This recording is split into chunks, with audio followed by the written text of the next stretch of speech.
Past indefinite tense. Past indefinite tense एक ऐसा tense जिसकी जरूरत सबसे ज़्यादा पड़ती है। अगर आपका इंग्लिश से संबंध है तो एक तो प्रेजेंट इंडेफिनिट और एक पास्ट इंडेफिनिट, ये दो टेंस ऐसे हैं इनकी ज़रूरत इतनी ही पड़ती है जितनी के बाकी 10 टेंसों की। इसलिए इन टेंसेस को बहुत ही ध्यान से, बहुत ही अटेंटिव होकर आपको सुनना है। देखिए, पहले मैं इनकी बताता हूँ हिंदी पहचान। किस तरह से हम पहचानेंगे कि कौन सा सेंटेंस हमारा पास्ट इंडेफिनिट का है। वैसे तो देखिए, पास्ट इंडेफिनिट में क्या होता है कि कार्य बहुत समय पहले पास्ट टाइम में कंप्लीट हो जाता है, लेकिन फिर भी हिंदी में उसको हम कैसे पहचानें, इसकी पहचान के लिए मैंने कुछ आपको ये पहचान वाले वर्ड्स लिख के दिए हैं। इनको आप जरा गौर से देखें कि ऐसा कोई सा भी सेंटेंस जिसके लास्ट में ता, था, ती, थी या ते थे। इनका एक एक एग्जाम्पल भी मैंने यहाँ दिया है जो देखेंगे आप कि पिछले वर्ष में एक कारखाने में काम करता था, या वह बचपन में बाजार जाता था, या कोई सा भी वाक्य, मतलब कोई सी भी ऐसी बात जो हमारी ताथा तिथि तेथे पर फिनिश होती है, वो क्या है, पास्ट इंडेफिनिट टेंस है। कुछ परसेंट को छोड़कर वो मैं आपको आगे बताऊंगा। या फिर या, ये, या था, ये थी, ये थे। मैंने तुम्हें एक किताब दी थी। तो देखिए, या जैसे आज तुम्हारा छोटा भाई स्कूल नहीं गया था, इसमें लास्ट वर्ड क्या है, हमारे लास्ट जो लेटर आई या था, यहाँ पर ये हमारी इसकी पहचान है या था। या आगे है या था, ये थी, ये थे, या फिर आ ई ए। देखो, ये जो होगी ये हिंदी वाक्य के लास्ट में नहीं होगा आ ई ए, बल्कि ये हिंदी वाक्य की लास्ट साउंड होगी। जैसे देखो, तुमने डॉक्टर से दवाई ली थी। अब इसमें हमने कहा ली थी, तुमने डॉक्टर से दवाई ली थी। अब इसकी जो लास्ट साउंड ली की ये ई है और थी ये इसके आगे लिखा हुआ है। इस तरह से जो इसकी लास्ट साउंड होगी ऐसे सेंटेंस की, वो ई थी। मैंने मार्केट से एक पेन खरीदा था। अगर हम कहते हैं कि मैंने मार्केट से एक पेन खरीदा था, तो इसकी जो लास्ट साउंड, खरीदा की लास्ट साउंड आ है और था इसके आगे लगा हुआ है, इसीलिए आ था इसकी लास्ट साउंड बनती है। तो यहाँ इस बात को ध्यान दें कि जिन वाक्यों की लास्ट साउंड आ ई ए या आथा ई थी ए थे हो, वो वाक्य हमारे क्या होंगे, पास्ट इंडेफिनिट के ही होंगे। या फिर देखो आगे, क्या तुमने बाजार से एक उपन्यास खरीदा। अब इसमें बात पूछी गई है कि क्या तुमने बाजार से एक उपन्यास खरीदा, तो यहाँ दादी दे ना समझे इसकी पहचान। इसकी पहचान आपको समझनी है कि दा की लास्ट साउंड क्या आई, आ। ऐसे ही कल तुम्हारे पिताजी बाजार गए थे, इसमें क्या आ गया, ये थे। तो ऐसे वाक्य जिनकी लास्ट में इनमें से कोई एक भी पहचान आपको दिखाई देती है, तो वो सेंटेंस हमारा पास्ट इंडेफिनिट टेंस का सेंटेंस होगा। अब मैं आपको ये बताने जा रहा हूं कि कैसे हम इनको ट्रांसलेट करते हैं इंग्लिश में, कैसे हम इनको बनाते हैं। देखो, जो अफर्मेटिव सेंटेंस है उसमें अफर्मेटिव का रूल, तुम्हें पता कि कंसेप्ट हमें अगर ध्यान है तो कंसेप्ट के according we can translate every kind of sentence. अगर कंसेप्ट हमारे ध्यान नहीं है तो हम कुछ नहीं कर सकते। मतलब जो रूल है, देखो हर टेंस के ये लगभग 4 कैटेगरी के सेंटेंस है, जबकि मैं इनमें आगे भी आपको बताऊंगा कि 4 नहीं, इसमें अधिक है। ये अभी तो मैंने आपके सामने 4 कैटेगरी लिख दी हैं। तो इनके रूल्स आपको मैं बताऊं कि अफर्मेटिव का जो रूल है वो है कि पहले हम सब्जेक्ट लिखते हैं, सब्जेक्ट के बाद second form of the verb and eight last object. ये जो रूल है, subject plus second form plus object, ये पास्ट इंडेफिनिट का अफर्मेटिव रूल है, जो हर जगह आप यूज कर सकते हैं वहां जहां पास्ट इंडेफिनिट की बात हो। देखिए जैसे अफर्मेटिव सेंटेंस ये है, नेगेटिव ये है, इंट्रोगेटिव फर्स्ट टाइप ये है, सेकंड टाइप ये है। आपको मैं रिमाइंड करा दूं कि जिन वाक्यों के बीच में, हिंदी वाक्यों के बीच में कब, क्यों, कहाँ, कैसे ये वर्ड्स होते हैं वो इंट्रोगेटिव सेकंड टाइप। लेकिन जिनके शुरू में ये क्या वर्ड होता है that is interrogative first type. लेकिन ऐसा वाक्य जिसमें कोई क्वेश्चन वर्ड ना बीच में हो ना शुरू में हो, लेकिन उसमें नहीं आया हो या कभी नहीं आया हो, वो इंटरोगेटिव या फर्स्ट टाइप या सेकंड टाइप नहीं होगा, वो कैटेगरी कैसी होगी, नेगेटिव। लेकिन ऐसा वाक्य ध्यान दें जिसमें ना बीच में कोई क्वेश्चन वर्ड, ना शुरू में क्या, ना नहीं, ना ही कभी नहीं, तो ऐसा सेंटेंस जिसमें केवल किसी कार्य के होने की सूचना दी, वो अफर्मेटिव होता है। तो आपको समझना है कि जो अफर्मेटिव सेंटेंस है, सब्जेक्ट के बाद सेकंड फॉर्म और ऑब्जेक्ट से हम उसको बनाएंगे। कैसे बनाएंगे, ध्यान दें कि पहला सेंटेंस हमारा अफर्मेटिव है, तो कैसे बनेगा, पहले क्या लिखना है, सब्जेक्ट। मैं आपको बार बार बताता हूं कि अगर आपको सब्जेक्ट का पता करना है तो हिंदी वाक्य में कौन या किसने का प्रश्न करो, जो आंसर होगा वो सब्जेक्ट होगा, निकलकर बाहर आ जाएगा। देखो जैसे पिछले वर्ष में एक कारखाने में काम करता था, हमें सब्जेक्ट का पता करना है तो या तो कौन का प्रश्न करो या किसने का करो, और ये प्रश्न करने के बाद हमें वर्ब बोलनी है। वर्ब क्या है इसमें, काम करने की, कारखाने में। तो पिछले वर्ष में कारखाने में काम करता था, कौन का प्रश्न करिए कि कौन कारखाने में काम करता था पिछले वर्ष, आंसर मिलेगा मैं। तो जो भी आंसर होगा कौन या किसने का, वो हमेशा आपका सब्जेक्ट होगा, ध्यान रखना इस बात को। तो देखिए इस वाक्य में जब हमने कौन का प्रश्न करके सब्जेक्ट को छांटने की कोशिश की तो हमें आंसर मिला आई। आई मतलब मैं।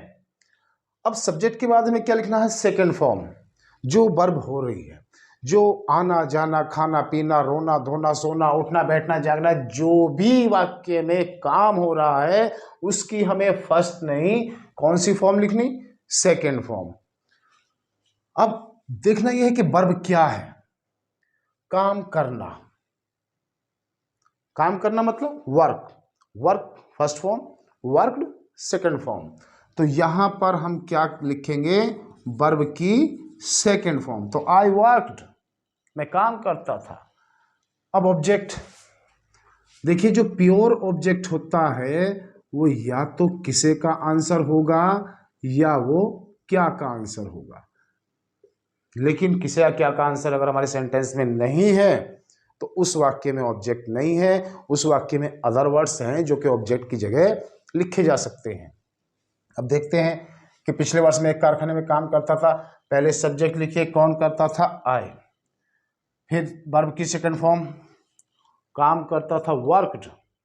क्या बच्चा, देखिए एक तो पिछले वर्ष बचा, ये टाइम इंडिकेटिंग वर्ड है जो या तो हम सबसे शुरू में या सेंटेंस के सबसे लास्ट में, दोनों जगह हम लिख सकते हैं इसको, मतलब किसी भी एक जगह, या तो शुरू में या बाद में। अभी क्या बचा है, एक कारखाने में, बस वर्क का मतलब होता है काम करना। तो आई वर्क, मैं काम करता था एक कारखाने में, मतलब इन ए फैक्ट्री।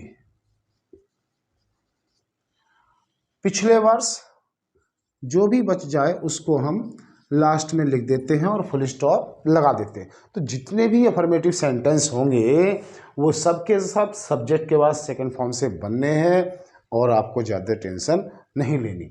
लेकिन जो निगेटिव सेंटेंस है, देखो जैसे आज तुम्हारा छोटा भाई स्कूल नहीं गया, तो निगेटिव सेंटेंस में आप ध्यान दें, जो निगेटिव सेंटेंस में हमें रूल लिखना है, जो कंसेप्ट उसमें लगता है, ध्यान दें, सबसे पहले सब्जेक्ट, सब्जेक्ट क्या, जो कौन है किसने का आंसर है, उसके बाद डिड, और डिड के बाद नॉट, नॉट के बाद वर्ब की केवल फर्स्ट फॉर्म, और उसके बाद ऑब्जेक्ट।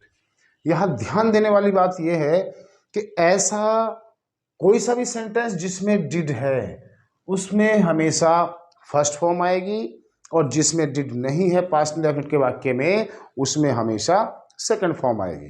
तो देखिए जैसे इसमें नेगेटिव में होता है कि डिड नॉट के साथ कौन सी फॉर्म लिखते हैं, फर्स्ट, तो यहाँ पर भी हमें डिड नॉट के साथ फर्स्ट का यूज करके कैसे ये नेगेटिव सेंटेंस बनाना है, ध्यान दें। आज तुम्हारा छोटा भाई स्कूल नहीं गया था, सब्जेक्ट कौन नहीं गया था आज स्कूल, तुम्हारा छोटा भाई, समझ में आ रही ना बात। तो ये सब का सब हमारा कौन का आंसर है, इसका मतलब ये सब का सब सब्जेक्ट है। तो तुम्हारा छोटा भाई को हम कहेंगे योर यंगर ब्रदर, आपका छोटा भाई। तो ये सब्जेक्ट हुआ। सब्जेक्ट के बाद हमें डिड और नॉट का यूज करना है बिकॉज सेंटेंस इज नेगेटिव। तो यहां पर हमें लिखना है डिड नॉट। अब डिड नॉट के बाद जो वर्ब है उसकी फर्स्ट फॉर्म क्या वर्ब है, आज तुम्हारा छोटा भाई स्कूल नहीं गया था, क्या काम नहीं किया था, जाने का, जाना माने गो, वेंट नहीं, क्योंकि वेंट सेकंड फॉर्म है और डिड के साथ हमें कौन सी फॉर्म लानी है, फर्स्ट, इसीलिए हमें यहाँ पर क्या लिखना है, फर्स्ट फॉर्म गो। अब ऑब्जेक्ट जो बच गया है, किसे गया था, कहाँ गया था, कोई ऑब्जेक्ट नहीं है। अब देखिए इसमें क्या बचा, एक तो आज बचा, टुडे, वो यहाँ भी हम लिख सकते थे या फिर हम लास्ट में लिखेंगे एकदम। अभी क्या और बचा है, आज तुम्हारा छोटा भाई स्कूल नहीं गया था, अभी स्कूल बचा है, तो गो टू स्कूल, और आज के लिए टुडे हम सबसे लास्ट में लिख देंगे, या टुडे यहाँ भी कहते सकते थे हम कि today your younger brother did not go to school, या इस लास्ट ईयर को हम शुरू में भी कह सकते थे कि last year I worked in A factory. ठीक, तो ये अफर्मेटिव और ये निगेटिव। अब इंटरोगेटिव फर्स्ट टाइप, जैसे मैंने पहचान में बताया कि जयो हिंदी का वाक्य शुरू में क्या लिए हुए होगा, जिनका आंसर हमेशा यस या नो में होता है। क्या आप उर्दू पढ़ाते थे, तो वो सेंटेंस इंटरोगेटिव फर्स्ट टाइप होता है। अब देखिए जैसे इसका क्या रूल है, ध्यान दें, इसका रूल मैं यहाँ पर लिख रहा हूं कि यदि वाक्य के शुरू में क्या है, तो निगेटिव रूल से इंट्रोगेटिव फर्स्ट टाइप रूल बनाना एकदम आसान है, क्योंकि निगेटिव में जो सेकंड पॉइंट पर है उसको हम फर्स्ट पॉइंट पर लिख देंगे, और जो फर्स्ट पॉइंट पर है उसको हम सेकंड पॉइंट पर लिख देंगे, और बाकी सेम रहेगा, बस लास्ट में क्या लग जाता है, क्वेश्चन मार्क। देखिए डिड जो निगेटिव के सेकंड पॉइंट पर है, पहले पॉइंट पर सब्जेक्ट, सेकंड पॉइंट पर डिड, थर्ड पॉइंट पर नॉट। लेकिन इंट्रोगेटिव फर्स्ट टाइप में क्या है कि यही डिड सबसे पहले आ जाएगा, उसके बाद ये सब्जेक्ट, फिर सेम वही सिचुएशन रहेगी, वर्ब भी यही, ऑब्जेक्ट भी यही, और लास्ट में क्वेश्चन मार्क और लगेगा। क्या जो होता है ये हिंदी में, इसकी अंग्रेजी वाट वगैरह हमें लिखने की जरूरत नहीं होती। जब सेंटेंस के एकदम स्टार्टिंग में क्या हो तो वाट का यूज कभी नहीं होता। अब देखिए इस रूल के अकॉर्डिंग हम इसको कैसे बनाएं। क्या तुमने बाजार से एक उपन्यास खरीदा, सबसे पहले क्या लिखना, डिड, उसके बाद सब्जेक्ट, कौन खरीदा, किसने खरीदा, तुमने, तुमने मीन्स यू। अब देखो नोट तो नहीं है, अगर इस सेंटेंस में होता क्या तुमने बाजार से एक उपन्यास नहीं खरीदा, तो उस कंडीशन में हम सब्जेक्ट के बाद यहां पर नोट लाते, लेकिन ऐसा नहीं है। इसीलिए वर्ब क्या है, देखिए, क्या तुमने बाजार से एक उपन्यास खरीदा में खरीदना, परचेज या बाय, केवल फर्स्ट फॉर्म है, इसीलिए केवल हम फर्स्ट फॉर्म लिखेंगे, तो डिड यू परचेज। अब ऑब्जेक्ट, ऑब्जेक्ट मतलब किसे, क्या का आंसर, क्या तुमने बाजार से एक उपन्यास खरीदा, किसे खरीदा या क्या खरीदा, आंसर मिला एक उपन्यास, तो ए नॉवल।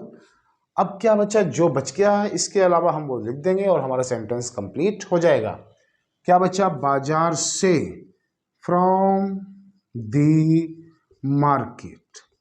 अब देखिए फ्रॉम का यूज क्यों, क्योंकि जब भी कोई व्यक्ति या वस्तु दूसरे व्यक्ति या वस्तु से अलग हो या स्थान से अलग हो, वहां हमेशा से की अंग्रेजी अलग के लिए सेपरेशन, पृथकता जहां पर हो, सेपरेशन जहां पर हो, वहां से की अंग्रेजी हमें क्या लानी चाहिए, फ्रॉम।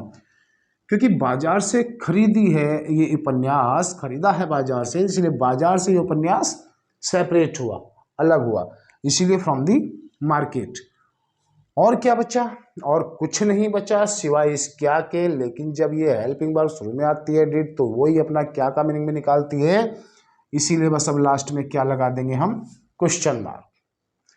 तो जितने भी फर्स्ट टाइप मतलब शुरू में क्या वाले वाक्य होंगे वो सब इस कंसेप्ट पर बनेंगे, सब इस रूल को फॉलो करके बनेंगे। आप इनको ये समझना कि स्टेप बाय स्टेप बिल्कुल आप इनकी वैल्यू इनके स्थान पर लिखते रहो, सेंटेंस विल बी 101% करेक्ट। अब देखिए सेकंड टाइप क्या है। सेकंड टाइप है कि जिन वाक्यों के बीच में कहाँ या क्यों, कब। सेकंड टाइप मतलब कोई भी क्वेश्चन वर्ड जब वाक्य के बीच में आता है। अब सेकंड टाइप में हमें क्या करना है, देखो हमने ना सिर्फ पास्ट इंडेफिनिट का या तो अफर्मेटिव रूल याद करना है एक तो, और एक निगेटिव। अफर्मेटिव तो है subject plus second form plus object, negative है subject plus did not plus verb के first form object. Interrogative first type बनाना एकदम आसान, क्योंकि डिड को ही शुरू में लाना, सब्जेक्ट को उसके बाद, बाकी सेम, और लास्ट में लगाना क्वेश्चन मार्क। लेकिन इंट्रोगेटिव सेकंड टाइप कैसे बनाएंगे कि सबसे पहले हम लिखेंगे क्वेश्चन वर्ड की अंग्रेजी। क्या है तो व्हाट, कहाँ है तो वेयर, कब है तो व्हेन, क्यों है तो व्हाई, जो भी क्वेश्चन वर्ड है वो सबसे पहले। उसके बाद ये सारा फर्स्ट टाइप को कॉपी करना है। मतलब क्या लिखना है, डिड। उसके बाद क्या लिखना है, सब्जेक्ट। निगेटिव में क्या लगाना है, नॉट। वर्ब की फर्स्ट फॉर्म के बाद क्या लिख देंगे, ऑब्जेक्ट। और लास्ट में लगा देंगे क्वेश्चन मार्क। देखो जैसे एग्जाम्पल आपके सामने एक है कि कल तुम्हारे पिताजी कहाँ गए थे। इस कहाँ ने बताया कि कैटेगरी कैसी है, इंटरोगेटिव सेकंड टाइप।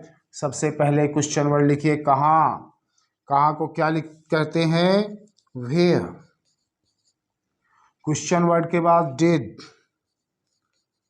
डिड के बाद सब्जेक्ट। देखिए सब्जेक्ट, अब सब्जेक्ट का पता करें कौन या किसने का प्रश्न करके, कल तुम्हारे पिताजी कहाँ गए थे, कौन गए थे, तुम्हारे पिताजी। तो हम इसका सब्जेक्ट लिख देंगे योर फादर।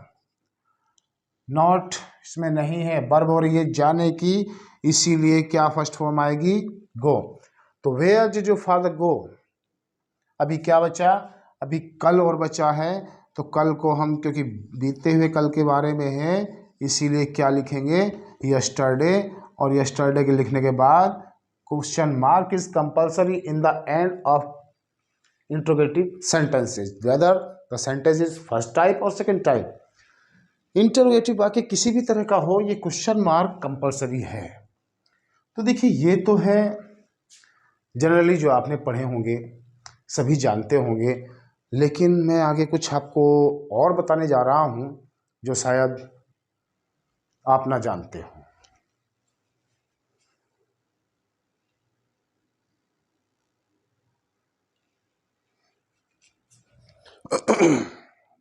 जी, अब यहाँ पर आगे मैं सेंटेंसेस लाया हूँ। सेकंड टाइप मैंने आपको पढ़ाया, interrogative third type. Third type दो तरह के, थर्ड टाइप अफर्मेटिव और थर्ड टाइप निगेटिव। फिर इंट्रोगेटिव फोर्थ टाइप, फिर फिफ्थ टाइप। फिफ्थ टाइप भी दो तरह के हैं, अफर्मेटिव और निगेटिव। इस तरह से सारा पास्ट इंडेफिनिट आपका क्लियर हो जाएगा। आज सुनिए ध्यान से। कैसे, ऐसा कोई सा भी सेंटेंस जिसमें या तो कौन हो या किसने हो, क्योंकि मैंने अभी अभी बताया था तुम्हें कि कौन या किसने का जो आंसर होता है वो सब्जेक्ट होता है। तो ऐसा कोई भी सेंटेंस जिसमें कौन या किसने होता है, उसमें कभी भी सब्जेक्ट नहीं होता, क्योंकि सब्जेक्ट होता ही वो है जो कौन या किसने का आंसर है। और इस कौन या किसने को हम क्या कहते हैं, हु। तो थर्ड टाइप की पहचान क्या है कि थर्ड टाइप सेंटेंस वो सेंटेंस होगा जिसमें कौन या किसने होगा। अगर कौन या किसने के साथ साथ नहीं भी है तो वो थर्ड टाइप का निगेटिव, और कौन या किसने के साथ नहीं है तो वो थर्ड टाइप का अफर्मेटिव। अब जो अफर्मेटिव है उसका रूल क्या है कि who plus second form plus object and question mark. क्योंकि देखो कौन या किसने वाले वाक्य में सब्जेक्ट नहीं होता, जब इसमें सब्जेक्ट नहीं है तो इसको हम who plus second form plus object के रूल से बनाएंगे। लेकिन जिसमें कौन या किसने के बाद नहीं भी है वो इंट्रोगेटिव थर्ड टाइप का नेगेटिव हो सकता है, नेगेटिव होता है, सकता है नहीं है।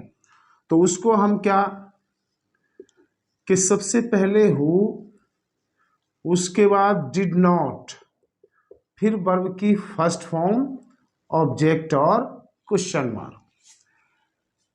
तो केवल और केवल वो वाक्य जिसमें कौन या किसने होगा थर्ड टाइप कैटेगरी के अंतर्गत वो होंगे, लेकिन इंट्रोगेटिव फोर्थ टाइप और फिफ्थ टाइप ये वो कैटेगरी है जिनमें ऐसे क्वेश्चन वर्ड्स होते हैं जो अपने साथ कंप्लीमेंट लेकर चलते हैं। इसमें होते हैं किसका, किसकी, किसके, कौन सा, कौन सी, कौन से, है ना, और कितना, कितनी, कितने, कौन कौन से, इनको मैं यहाँ पर लिख दूं ताकि आपका ध्यान रहे। ये क्वेश्चन वर्ड्स होते हैं चार, हुज, विच, हाउ मैनी और हाउ मच। तो ये वो है जो अपने साथ कंप्लीमेंट लेकर चलते हैं। देखो जैसे कंप्लीमेंट किया तो इनका रूल हम इस तरह से बनाएंगे कि पहले क्वेश्चन वर्ड लिखेंगे जो भी है, उसके बाद उसका कॉम्प्लीमेंट लिखेंगे पूरक। कॉम्प्लीमेंट कुछ और नहीं है, कॉम्प्लीमेंट केवल वो है जो किसका, किसकी, कौन सा, कौन सी, कितना, कितनी के तुरंत बाद जो लिखा हुआ शब्द है वो कॉम्प्लीमेंट है जो हमें क्वेश्चन वर्ड के तुरंत बाद लिखना है। किसका, किसकी के तुरंत बाद क्या लिखा हुआ है, पुस्तक। तो यहां पर कॉम्प्लीमेंट क्या हुआ, बुक हुआ, क्योंकि जो भी क्वेश्चन वर्ड के बाद कौन कौन से क्वेश्चन वर्ड, किसका, किसके, किसके, कौन सा, कौन सी, कौन से और कितना, कितनी, कितने, इनके तुरंत बाद जो लिखा हुआ वर्ड होगा वही कॉम्प्लीमेंट होगा। और इस कॉम्प्लीमेंट के तुरंत बाद हम डिड का प्रयोग करेंगे, फिर हम सब्जेक्ट, और सब्जेक्ट के बाद नेगेटिव सेंटेंस अगर है तो नॉट लगाएंगे, और उसके बाद वर्ब की केवल फर्स्ट फॉर्म, ऑब्जेक्ट और क्वेश्चन मार्क। तो देखिए concept is very important for you, आपको कंसेप्ट जरूर याद करना चाहिए। Without learning the concept you can do nothing. तो यहां मैं आपको बता दूं कि question word, complement, did, subject, not, उसके बाद वर्ब की फर्स्ट फॉर्म, और at last object and question mark is compulsory in the end of the sentence. You know ये सबके सब इंटरोगेटिव सेंटेंस हैं और सबके लास्ट में चाहे वो हिंदी हो या इंग्लिश हो क्वेश्चन मार्क कंपल्सरी है। तो इस रूल को फॉलो करके हम इंटरोगेटिव फोर्थ टाइप बनाएंगे। देखो कैसे, सबसे पहले क्वेश्चन वर्ड लिखते हैं। अच्छा पहले रूल्स ही लिख लीजिए, पहले रूल्स लिखते चले जाएं। चलो अब जो ये फोर्थ टाइप अफर्मेटिव है इनमें क्या अंतर है फोर्थ टाइप और फिफ्थ टाइप में, वो मैं अभी आपको बताऊंगा। इसका रूल है कि question word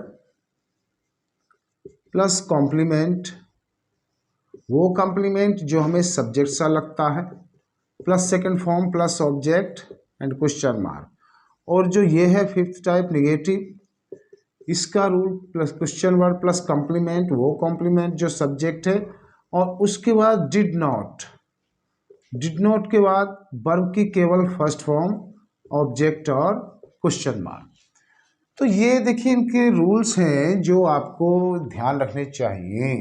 and with the help of these rules you can be able to translate any kind of sentence of past indefinite only. तो ये देखिए कैसे अब इनका यूज करके हम सेंटेंस को कैसे इंग्लिश में कन्वर्ट करेंगे। आइए देखिए ये थर्ड टाइप है, ये थर्ड टाइप है। पहचान मैंने बताई या तो कौन होगा या किसने होगा। रूल है अगर बिना नहीं वाला है तो रूल ये होगा, सबसे पहले हम क्या लिखेंगे, हु। तो देखिए third type interrogative, third type को वो भी अफर्मेटिव वाले को जब हम बनाएंगे तो सबसे पहले हु के बाद second form of the verb. क्या वर्ब हुई है, हमें किसने तोड़ी, तोड़ना, ब्रेक, और ब्रेक की सेकंड फॉर्म होती है ब्रॉक। फिर ऑब्जेक्ट किसे या क्या क्या तोड़ी, यह मेज मतलब दिस टेबल। तो हु ब्रॉक दिस टेबल। गाना किसने गाया था, हु सैंग द सॉन्ग। वहाँ कौन गया था, हु वेंट देयर। केवल हमें हु के बाद second form of the verb use करनी है।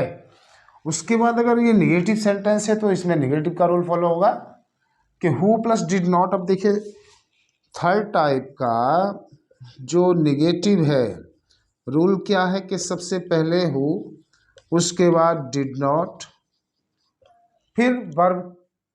हु डिड नॉट और वर्ब की केवल फर्स्ट फॉर्म।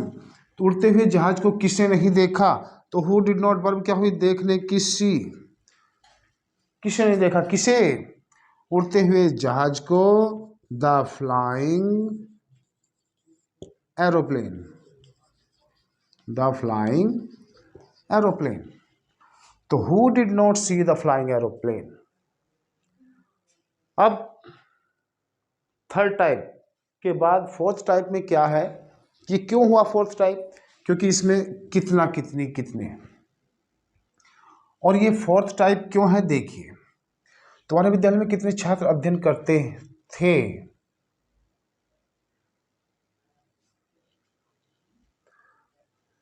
नहीं फिर फिफ्थ टाइप, फोर्थ टाइप, तुमने पिछले वर्ष किसकी पुस्तक पढ़ी थी। तो फोर्थ टाइप का रूल है सबसे पहले क्वेश्चन वर्ड लिखो, क्वेश्चन वर्ड है किसकी, इंट्रोगेटिव। फोर्थ टाइप सबसे पहले किसकी के लिए हमने क्वेश्चन वर्ड लिखा हुज। फिर कॉम्प्लीमेंट वो जो किसका किसके के तुरंत बाद, तुरंत बाद क्या है, पुस्तक मतलब बुक। आगे चलो रूल के अकॉर्डिंग, आगे क्या है डिड, तो यहाँ पर लिख देंगे डिड। फिर क्या है सब्जेक्ट, सब्जेक्ट क्या है इसमें, तुमने, क्योंकि किसने का आंसर है, किसने पढ़ी थी, तुमने। उसके बाद नॉट है क्या इसमें, नहीं है। फिर वर्ब की फर्स्ट फॉर्म लिख दो, वर्ब क्या है, पढ़ी थी, रीड, केवल फर्स्ट फॉर्म आनी है। मैंने आपसे बताया कि डिड के साथ हमेशा फर्स्ट फॉर्म का यूज करते हैं। तो whose book did you read, क्या बच्चा, पिछले वर्ष, last year and question mark. तो whose book did you read last year. अब आगे समझिएगा, क्योंकि फोर्थ टाइप और fifth type, what is the difference between both. जबकि क्वेश्चन वर्ड वही फोर्थ टाइप में होंगे और वही फिफ्थ टाइप में होंगे। कौन कौन से, whose, how many, how much और विच। फोर्थ और फिफ्थ टाइप में जब दोनों टाइप में ये क्वेश्चन वर्ड्स होते हैं तो what is the difference between both. Difference क्या है वो सुनो, देखिए यहां हम फोर्थ टाइप का रूल देखते हैं तो कॉम्प्लीमेंट अलग है और सब्जेक्ट अलग है, दोनों का अलग अलग स्थान है। लेकिन अगर हमें ऐसा सेंटेंस मिले जिसमें कॉम्प्लीमेंट ही सब्जेक्ट हो, सब्जेक्ट ही कॉम्प्लीमेंट हो, वो फिफ्थ टाइप होगा। क्योंकि फिफ्थ टाइप दो तरह के हैं, फिफ्थ टाइप अफर्मेटिव और fifth type negative. Fourth type में आप देखें कि इसमें सब्जेक्ट अलग है और कुछ जो कॉम्प्लीमेंट है वो अलग है। जैसे तुमने पिछले वर्ष किसकी पुस्तक पढ़ी थी, तो किसने पढ़ी थी, किसने का आंसर सब्जेक्ट, तुमने, ये तो है सब्जेक्ट। और कॉम्प्लीमेंट होता है वो जो क्वेश्चन वर्ड के तुरंत बाद लिखा हुआ, इसमें कॉम्प्लीमेंट बुक है। तो सब्जेक्ट अलग, कॉम्प्लीमेंट अलग, कैटेगरी फोर्थ टाइप। लेकिन जिसमें सब्जेक्ट ही कॉम्प्लीमेंट हो, कॉम्प्लीमेंट ही सब्जेक्ट हो, वो कैटेगरी फिफ्थ टाइप। जैसे तुम्हारे विद्यालय में कितने छात्र अध्ययन करते थे, कौन करते थे अध्ययन, छात्र। और कॉम्प्लीमेंट क्या है, वो भी छात्र है। क्योंकि कितना, कितनी, कौन सा, कौन सी, इनके तुरंत बाद जो लिखा हुआ शब्द है वो कॉम्प्लीमेंट है। तो ये डिफरेंस है इनमें। अब देखिए क्योंकि ये फिफ्थ टाइप अफर्मेटिव है, वो जो बिना नहीं वाले, और निगेटिव वो जिनमें नहीं है। तो अफर्मेटिव में ये रूल फॉलो होगा, निगेटिव में ये रूल फॉलो होगा। देखिए जैसे तुम्हारे विद्यालय में कितने छात्र अध्ययन करते थे, क्वेश्चन वर्ड कितने, कितने के लिए how many.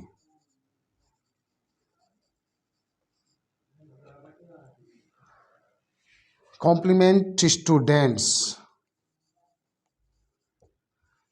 Second form studied, question word complement या subject plus studied, second form. अब जो बचा देखिए कौन अध्ययन करते थे, स्टूडेंट्स, और कॉम्प्लीमेंट भी क्या है, स्टूडेंट्स। तो question word plus subject complement plus second form plus जो बचा, तुम्हारे विद्यालय में इन योर स्कूल। लेकिन अब लास्ट सेंटेंस जो है, उस कक्षा में कितने छात्र अंग्रेजी नहीं जानते थे, क्योंकि ये रूल यहाँ पर लिखा हुआ है। केवल जहाँ मैंने इसमें सेकंड फॉर्म का यूज़ किया है स्टडीड, वहाँ डिड नॉट के साथ फर्स्ट फॉर्म का यूज़ करके इस सेंटेंस को बनाना है और उसके बाद कमेंट करके मुझे बताना है कि ये आपकी समझ में पास्ट इंडेफिनिट आया या नहीं आया। और साथ में चैनल को सब्सक्राइब, लाइक और शेयर करना ना भूलें।